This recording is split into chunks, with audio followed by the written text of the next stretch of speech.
Sucikan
Kami berdoa biarlah setiap benih firman yang ditaburkan ini akan berbuah 30, 60, 100 kali lipat dalam kehidupanmu, rumah tanggamu, pekerjaanmu, keluargamu, kesehatanmu, dalam nama Yesus.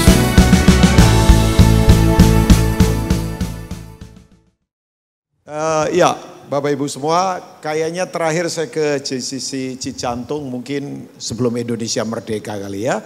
Nah, artinya lama sekali. Kayaknya tegang sekali Bapak Ibu ya. Ini gereja kah atau gedung pengadilan? Enggak lah ya, ini gereja. Nah, saya enggak bermaksud menggurui siapapun, tapi enggak tahu Tuhan taruh di hati saya soal ini, all new things. Ya, bahwa semuanya ke depan pasti Tuhan siapkan yang baru. Nah, kita coba lihat sama-sama. Yuk kita lihat Yesaya pasal 43. Ya, itu ada di ayat yang ke-18. Cepat sekali karena saya sudah beli PPT-nya ya. Jadi saya belum ngomong ayatnya sudah keluar semua bayangkan ya. Nah, Yesaya pasal 43 ayat yang ke-18 sampai 21. Kata Yesaya, nggak tahu ada yang tahu nggak arti nama Yesaya? Dari kata itu sebetulnya muncul kata yang bagus banget artinya. Artinya adalah Tuhan penyelamat. Ya, yang percaya Tuhan penyelamat katakan amin. Bahwa dia adalah penyelamat, dia menyelamatkan kita. Keselamatan bukan hanya soal nanti masuk surga saja, bukan hanya itu, tapi di semua aspek kehidupan. Nah, ini yang dia katakan. Nah, kita tahu ya, Yesaya ada waktu Israel ada di dalam penjajahan. Namanya mereka lagi dijajah oleh bangsa itu, Sinear, Babilonia. Ya, Yesaya, Yeremia itu hampir satu angkatan Bapak Ibu ya. Mereka satu angkatan, cuman memang Tuhan kasih pesan-pesan profetik yang berbeda, tapi ketajamannya begitu luar biasa. Nah, Alkitab berkata begini, firman-Nya, janganlah ingat-ingat hal-hal yang dahulu, dan janganlah perhatikan hal-hal yang dari zaman purbakala. Saya suka kata ini, behold, perhatikan, lihat. Katakan lihat Bapak Ibu, lihat, sekali lagi lihat. Aku hendak membuat sesuatu yang baru, yang sekarang sudah tumbuh, belumkah kamu mengetahuinya? Ya, aku hendak membuat jalan di padang gurun dan sungai-sungai di padang belantara. Binatang hutan akan memuliakan aku, serigala dan burung unta, sebab aku telah membuat air memancar di padang gurun dan sungai-sungai di padang belantara untuk memberi minum umat pilihanku. Mari baca sama-sama ayat 21, JCC Cijantung 23, umat yang telah kubentuk akan apa? Memberitakan kemasyuranku. Yang setuju katakan oke. Nah, dari ayat-ayat ini saya akan tarik beberapa hal yang saya berharap ini menjadi perenungan kita Bapak Ibu ya. Percaya begini, saya yakin banget kalau ada tahun baru pasti ada kekuatan baru dari Tuhan. Pasti ada strategi baru, pasti ada hikmat baru asal dalam Tuhan. Katakan dalam Tuhan, ya kalau di luar Tuhan gak ada jaminan. Di dalam Tuhan pasti ada hal-hal yang baru. Ada kekuatan baru, ada strategi baru. Nah, tapi begini Bapak Ibu, Yesaya mengingatkan kita beberapa poin ini. Yang pertama, saudara tidak perlu lagi mengingat hal-hal yang lalu. Saudara tidak perlu lagi memperhatikan hal-hal yang dari zaman purbakala. Mungkin diklik, ya itu PowerPoint saya yang sederhana saja. Ya, kenapa saudara? Kita nggak perlu mengingat-ingat ini. Nah begini, dalam Kristus kan selalu ada harapan. Katakan harapan. Harapan itu dalam bahasa Yunaninya itu menggunakan kata Elvis. Saudara kalau dengar Elvis biasanya yang sudah senior-senior secara usia pasti ingatnya Elvis Sukaisi kan. Ya, itu penyanyi atau mungkin Elvis Presley. Ya raja rock and roll katanya almarhum sudah. Tapi kata Elvis sendiri tahu Bapak Ibu. Elvis itu ada beberapa arti. Yang pertama confidence, keteguhan hati. Orang yang hidup dalam harapan itu gak gampang putus asa. Makanya kalau saya lihat ada orang gampang putus asa. Nah itu tandanya harapannya gak ada itu. Oh proses biasa saja. Sorry itu saya jangan jadi orang Kristen yang cengeng lah. Gara-gara gak ada duit, gak semangat kebaktian. Gara-gara gak dihormati, gak disapa, kemudian marah. Udah biasa saja. Ya gara-gara hari ulang tahunnya gak diumumkan di warta gereja misalnya. Kemudian kecewa, murtad, tinggalkan Tuhan. Come on. Saya kalau hari ulang tahun saya ketahuan paling gak suka. Sebab orang minta traktir tapi gak kasih kado. Itu bahasa Mandarinnya bocuan itu. Tahu bocuan gak? Itu buntung namanya. Ya gak cuan un. Gak, ya, tanya Mei lah soal begituan. Saya gak terlalu tahu bahasa Mandarin ya. Nah begini Bapak Ibu.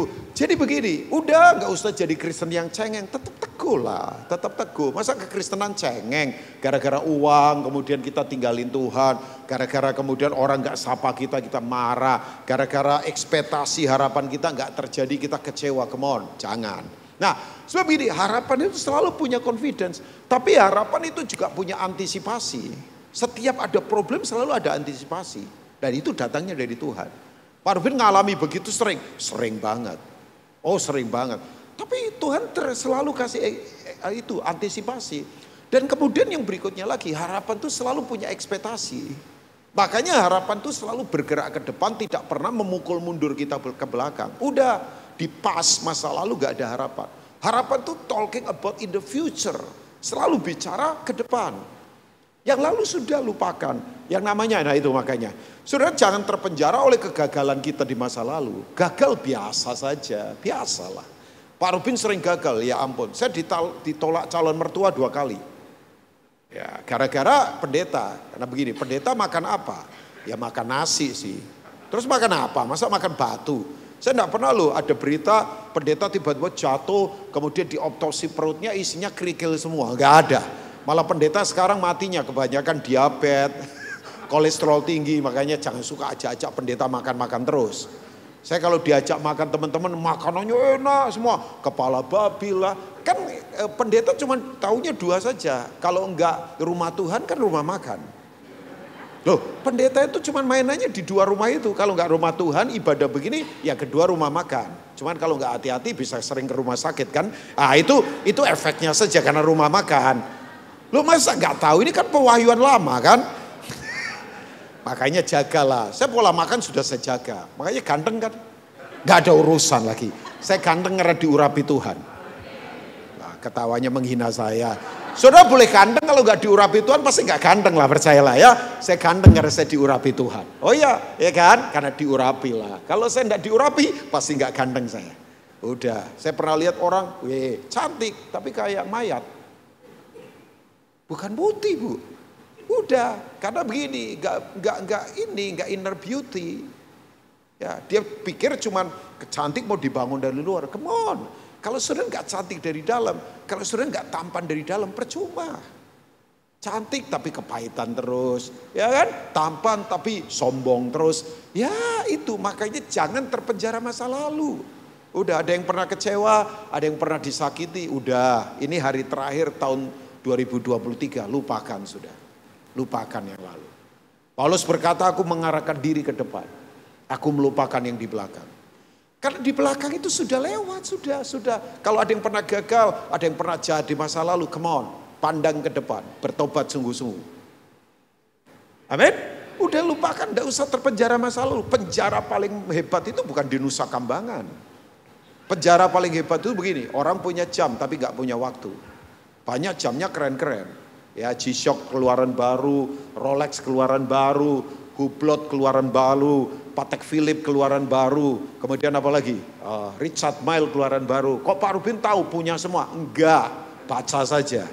Ya saya tetap pakai biasalah Apple Watch ya supaya ngukur jantung sehat atau tidak. Kan biasa saja nih ya untuk model lama lagi maksudnya ya untuk ngukur detak jantung berapa, langkah saya hari ini berapa, kalau kurang langkah saya jalan-jalan ya jalan-jalan aja ya kan ayatnya ada, Tuhan menetapkan langkah-langkah orang yang hidupnya berkenan kepadanya.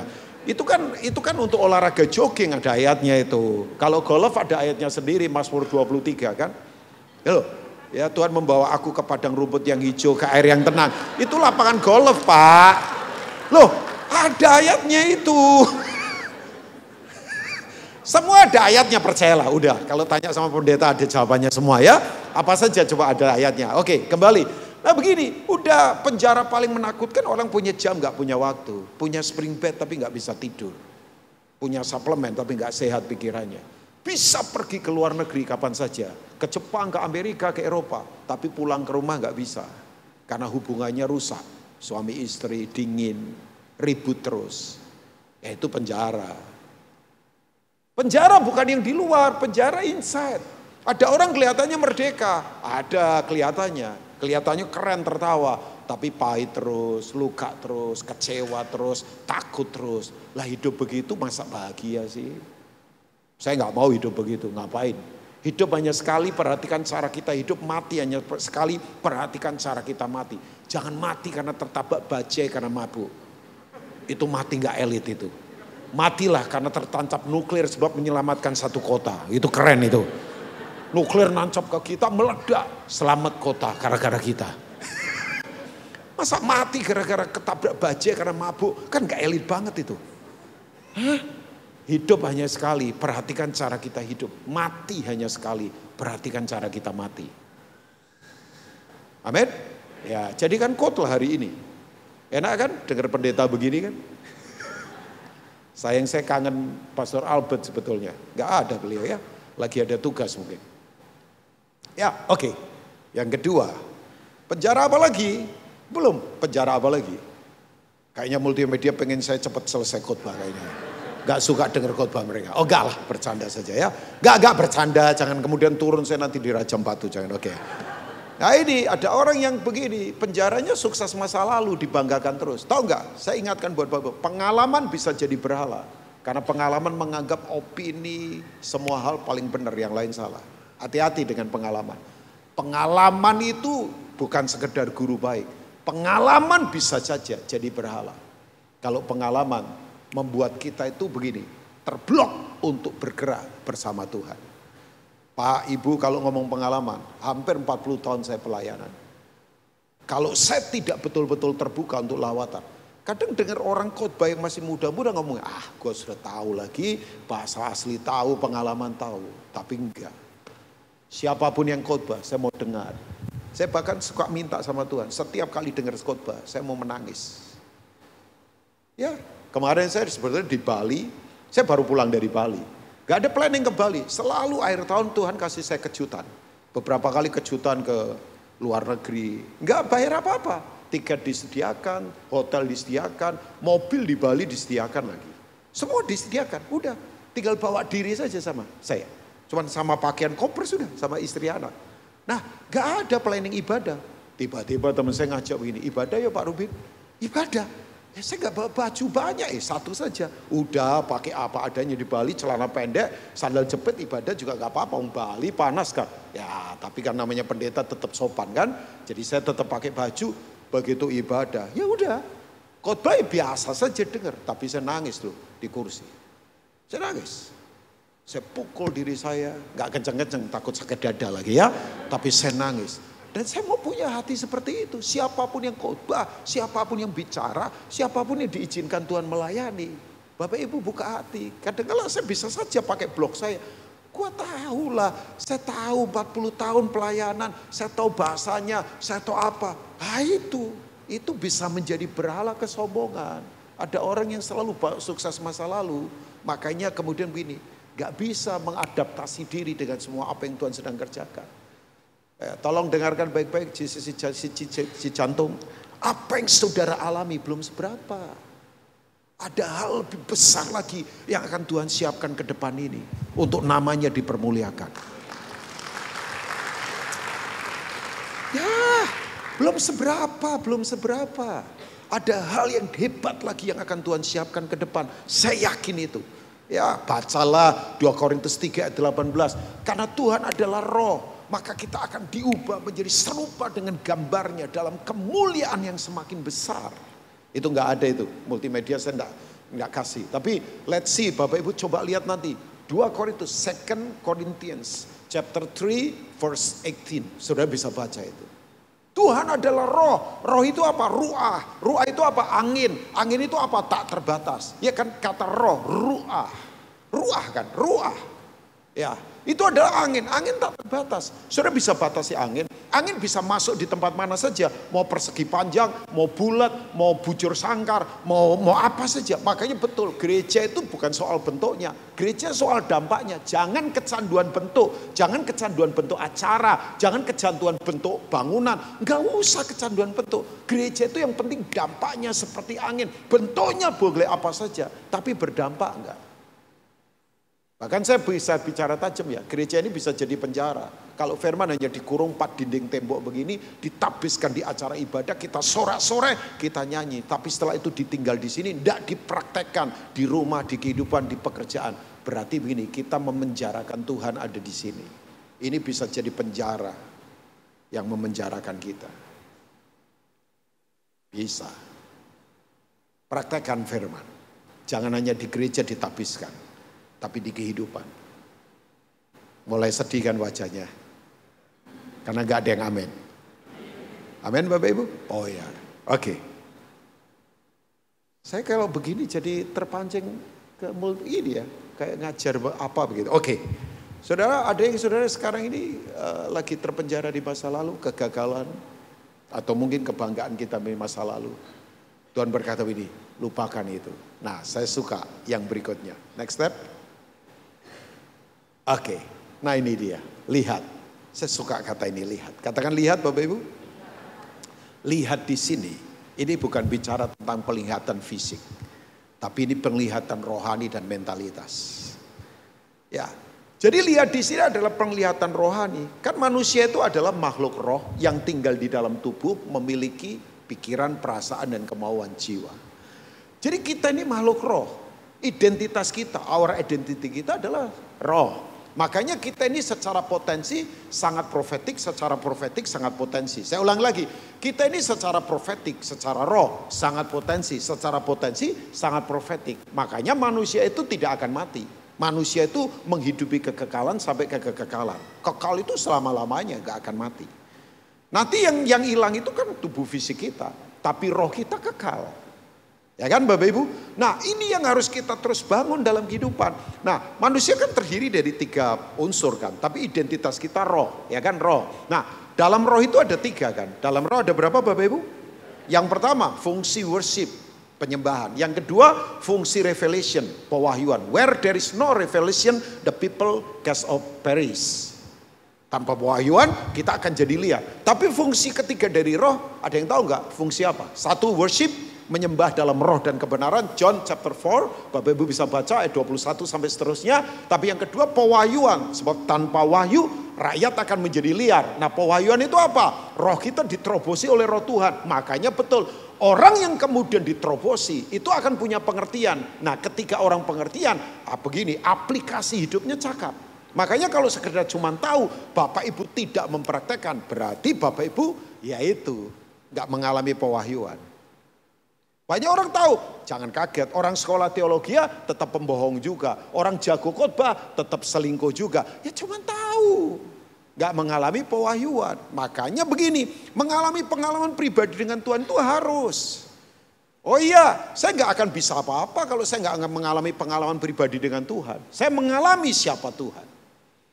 Ya makanya saya tidak akan meragukan Tuhan dalam kondisi apapun. Nah ini Bapak Ibu, saya mau supaya Bapak Ibu bahwa menaruh perhatian. Karena begini, Tuhan sedang membuat sesuatu yang baru. Tapi kita perlu melihat dengan penglihatan rohani kita, mentalitas kita. Nah dalam roh ada 3, yaitu yang pertama worship, yang kedua adalah revelation, pewahyuan, yang ketiga adalah hati nurani. Itu di roh. Hati nurani itu apa? Kemampuan membedakan yang salah benar itu dia tahu. Orang kalau nggak tahu bedakan yang salah mana yang benar mana, itu masalahnya bukan lagi di yang lain, di roh. Pernah lihat nggak ada orang doktor, tapi tetap korupsi? Ya karena hati nuraninya, cuman pinter digelar secara edukasi, tapi rohnya nggak hidup. Pernah lihat nggak ada orang yang kalau lagi nyembah sementara yang kusuk nangis, dia tertidur. Bapak Ibu itu serius, itu rohnya mati Bapak Ibu. Itu bukan karena soal diabetes saja, itu soal spirit. Oh iya, makanya saya nggak bercanda. Kalau orang berkata, saya selalu susah tidur, saya baca Alkitab Pak, saya langsung tidur. Orang ketawa seneng, saya nggak akan ketawa. Saya marah secara rohani. Saya bilang, Pak, jangan bercandai roh, Bapak mati kalau baca firman sampai tidur. Saya kalau baca firman seger. Saya kalau baca firman menyala-nyala. Saya kalau baca firman kayak makan roti. Saya kalau baca firman melompat. Saya kalau baca firman sampai saya lempar Alkitab karena saya surprise banget. Saya dapatkan sesuatu. Makanya kalau orang lagi nyembah kusuk semua nangis dilawat Tuhan dia tidur. Come on. Itu masalah roh Pak. Ibu. Ya. Kok semangat saya ya? Oke. Nah ini begini. Nah manusia yang kedua punya tubuh. Katakan tubuh. Makanya Bapak Ibu. kita melakukan kehendak Allah lewat tubuh kita. Yang nggak punya tubuh dilarang hidup di bumi. Nggak bisa Bapak Ibu, kita harus tetap memiliki. Makanya tubuh mesti dirawat, tubuh dirawat, tapi jangan over. Olahraga perlulah, makan dijagalah, cara ngomong mesti bener lah. Hati-hati dengan omongan ya Bapak Ibu ya. Sebab itu semua ada di fisik kita. Nah begini Bapak Ibu, tubuh kita itu punya 3 fungsi. Yang pertama adalah fungsi itu, makan minum. Saudara makan minum itu di tubuh. Tapi yang kedua, tubuh punya fungsi, namanya fungsi itu reproduksi. Ya, jadi ya kalau bahasanya biologi, alat-alat seksual itu ada di tubuh. Tapi yang ketiga di tubuh kita fungsinya namanya self defense mechanism, sistem pertahanan diri. Jadi kalau Bapak Ibu dilempar, Bapak Ibu akan menghindar. Itu namanya gerakan refleks. Ya kan, kalau misalnya ada burung di atas saya, kepala saya, kemudian dia mau keluarkan itu kotoran, kemudian saya berkata silahkan. Nah itu saya ngawur itu ya, saya berarti sudah nggak punya sistem pertahanan diri. Saya akan menghindar, kalau saya dilempar saya akan menghindar. Nah itu fungsi tubuh saya. Nah begini, di jiwa ada 3 fungsi. Di jiwa fungsinya adalah pikiran, perasaan dan apa? Kemauan. Pikiran, perasaan, kemauan di jiwa. Nah jiwa itu netral, katakan jiwa itu netral. Katakan tuh jiwa itu netral, pikiran, perasaan, kemauan kita itu netral. Tergantung begini, kalau tubuhnya kuat, nah ini dia. Maka pikiran, perasaan, kemauannya cuma apa? Makan, minum, seks, dan selalu membela diri. Pernah dengar gak ada orang, kalau didengar khotbah di hari Minggu, selalu ngomongnya begini, ini bukan buat saya, padahal buat dia loh. Ini buat yang lain, sayang dia ndak datang ya. Satu kali saya khotbah tentang itu pemulihan diri. Belum lama saya khotbah. Tiba-tiba ada orang berkata begini sama saya. Sayang ya Pak Rubin. Sayang kenapa bro? Istriku nggak datang. Ini cocok untuk dia. Waduh. Padahal kan pria sumber. Ya kan? Semua rusak kalau sumbernya rusak. Semua busuk kalau sumbernya busuk. Semua bisa bau kalau sumbernya bau. Tapi kemudian dia salahkan istrinya. Dia berkata sayang ya istriku nggak datang. Padahal ini khotbah bagus banget untuk dia. Supaya dia bertobat. Nah Bapak Ibu saya beritahu ya. Orang kalau tubuhnya kuat. Pasti jiwanya itu terus digiring sama tubuhnya. Pikiran, perasaan, kemauannya sukanya begitu. Seneng-seneng saja. Pernah nggak ada orang datang ke gereja cuman seneng-seneng saja. Seneng acaranya, seneng nyanyinya, seneng programnya, seneng tempatnya, seneng lampunya. Makanya saya ingatkan hati-hati. Bolehlah gereja pakai lighting, pakai apa, tempat bagus, AC dingin. Tapi jangan sampai di gereja muncul orang-orang yang mentalnya mental konsumen. Saya dapat apa lagi hari ini? Khotbahnya bagus enggak? Musiknya keren enggak? Lagunya enak enggak buat saya? Nah itu tadi makanya ketika keluar mentalnya enggak kuat semua. Ketika hantaman datang pada tinggalkan Tuhan. Maafkan saya, gedung bagus, musik bagus. Enggak menjamin orang kuat.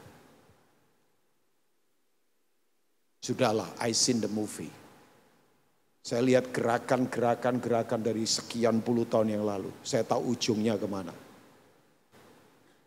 Ya, kalau tidak kita kembali menguatkan penglihatan rohani kita. Nah Bapak Ibu, roh kita harus kuat. Makanya Paulus berkata begini. Ini iluminasi hebat ini. Dan supaya ia menjadikan mata hatimu terang.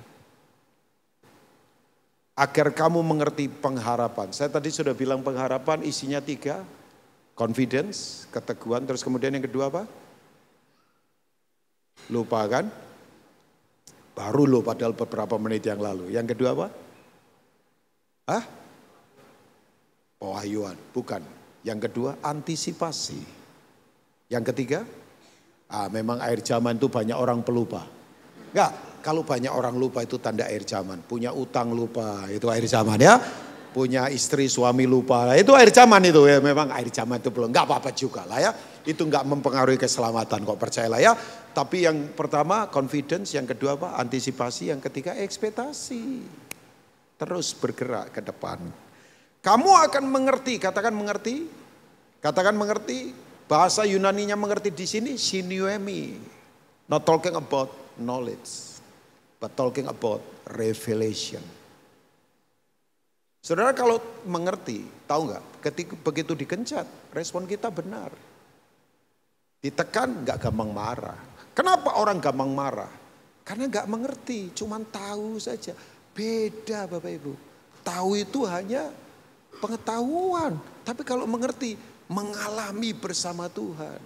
Nah itu, pengharapan apa yang terkandung dalam panggilannya. Betapa kayanya kemuliaan bagian yang ditentukannya bagi orang-orang kudus.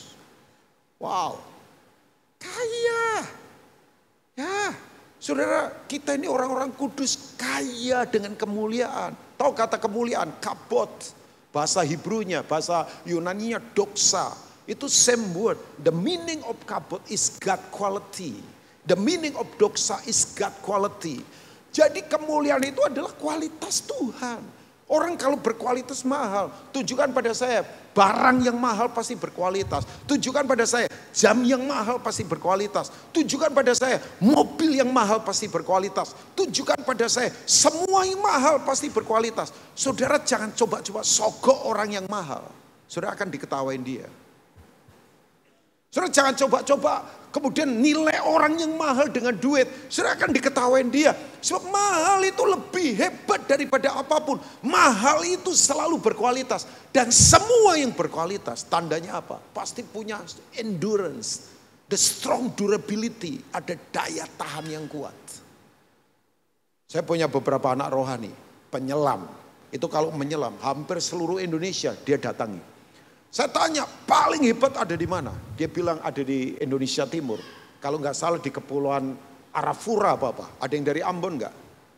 Bung, Usi, Nyong. Oh si kurang bangsa-bangsa ini kayaknya ya. Padahal orang Ambon suaranya bagus-bagus. Oh iya asli. Papua Ambon itu kalau nyanyi udah di bawahnya malaikat. Malaikat orang Ambon.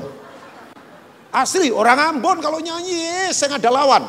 Saya tahu itu ya, iya nguap saja nggak fales, apalagi nyanyi. Haleluya. Ya kan? Ada orang yang memang kalau ngitung duit jago, nah itu panggilannya lain memang ya. Nah, itu biasanya penyokong-penyokong itu. Nah memang, kemudian saya tanya, kamu pakai jam itu nyelam sekian meter di dalam air. Iya Kak Rubin, supaya lihat jam lah. Kan di sana nggak ada jam dinding di bawah. Ya benar juga sih. Kemudian mereka bisa tendang-tendang hiu itu. Hiu apa sih? Hiu mata ya. Hiu mata yang lebar itu. Hiu mata betul ya Pak. Hiu yang lebar itu kan hiu mata betul ya. Tendang-tendang, elus-elus. Wah dia bilang begini, Kak Rubin ada satu tempat di sana. Di dalam laut ini ada sumber mata air hangat. Saya duduk di sana sambil menangis. Menyembah Tuhan. Cuman air matanya kan gak kelihatan. Wong air semua Bapak Ibu ya. Tapi dia berkata, saya bilang, alat-alat selammu mahal. Istrinya langsung tendang saya. Bayangkan, karena anak sudah dekat jadi berani tendang pendetanya ya. Ditendang. Ini sudah pada maju, saya harus disuruh mundur berarti ini ya. Oke. Nggak ada yang maju, ada yang turun kan. Biasalah kode gereja karismatik begini. Ada yang maju, harus ada yang turun. Saya tahu diri, ini kalau sudah ada yang maju harus ada yang mundur kan. Soalnya kalau maju semua nanti negara jadi bentrok kan. Mesti harus saling mengalah dalam gini. Nah sudah selesai. Udah jangan tepuk tangan, saya sudah selesai sebentar. Saya bukan pengkhotbah lama. Ya paling sebentar. 1 jam saja di sini asik sekali kan. Ini khotbah sebentar, udah habis ini makan khotbah lagi. Makan lagi khotbah lagi, makan lagi paling enak. Oke. Saya ngomong apa tadi lupa. Bapak Ibu tahu nggak? Saya tanya, alatnya mahal. Mahal. Tahan nggak? Di dalam air tahan. Kalau murah pecah. Maaf ya, semua yang murahan gampang pecah. Semua yang murahan gampang hancur. Semua yang murahan gampang tersapu. Jangan murahan Pak. Lihat dengan mata rohani. Kalau kita melihat Tuhan, hidup tidak akan terintimidasi. Satu kali nih satu. Saya akan selesai. Boleh nggak pemain piano maju ke depan? Ini pemain musik di mana? Oh pemain piano saja. Oh ini main semua ya. Oke, nggak apa-apa. Yang main piano bro. Boleh main pelan-pelan bro. Ya, sebentar kita selesai. Enggak, saya harus selesai. Mundur 2 menit gak apa-apa ya Pak Daniel? Pak Daniel di mana? 2 menit gak apa-apa ya? Enggak berdosa Pak ya? 5 menit kalau begitu. Bapak baik-baik kan? Dia kasih begini. Saya minta dia kasih 5. Oke. 5. Jadi 5 menit ya. Oke. Enggak 5 menit. Saya kan mau 2 menit. Dia minta 5 menit. Oke. Coba kita lihat. Jadi lupa saya ngomong apa tadi ya.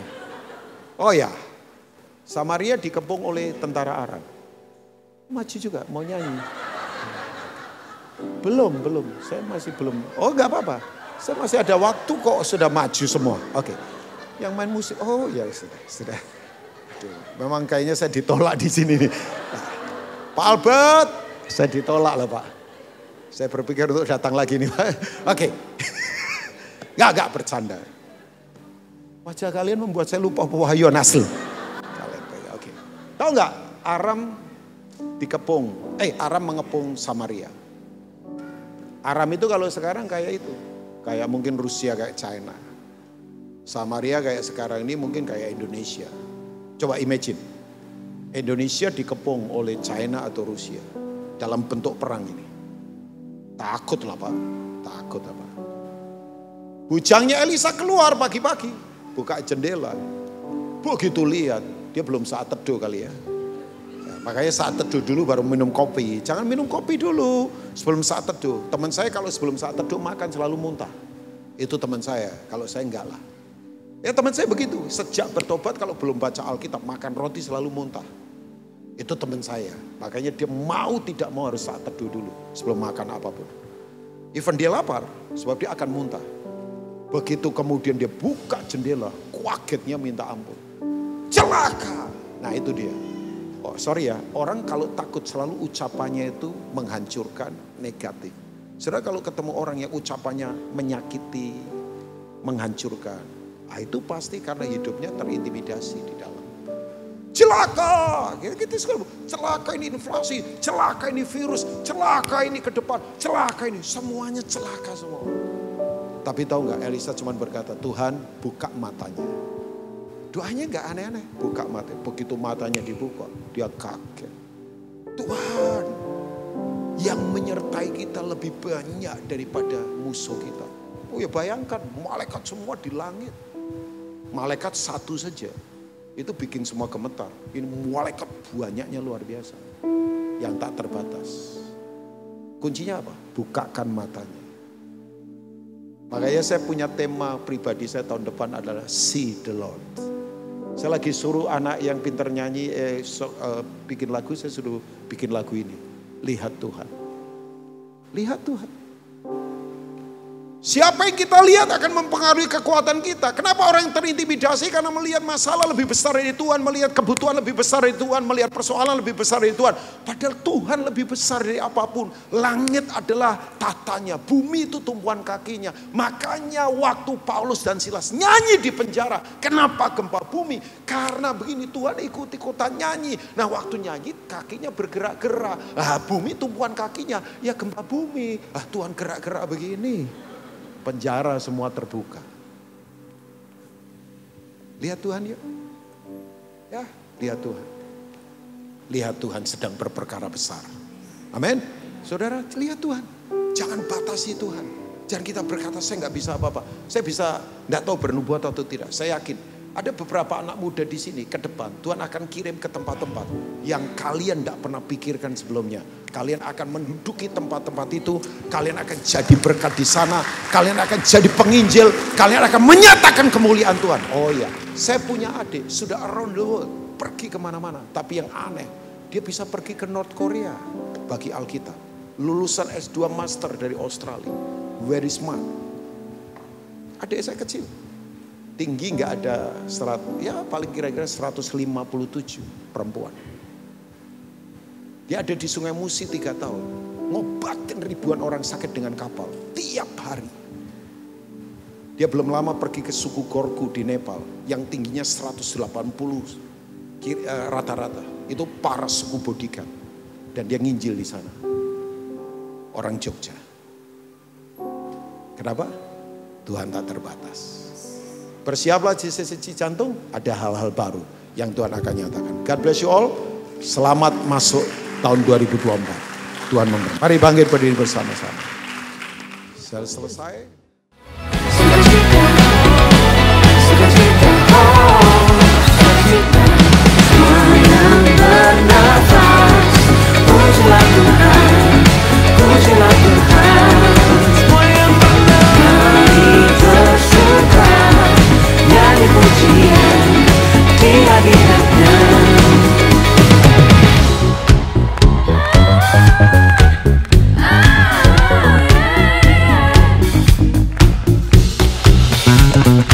Tuhan.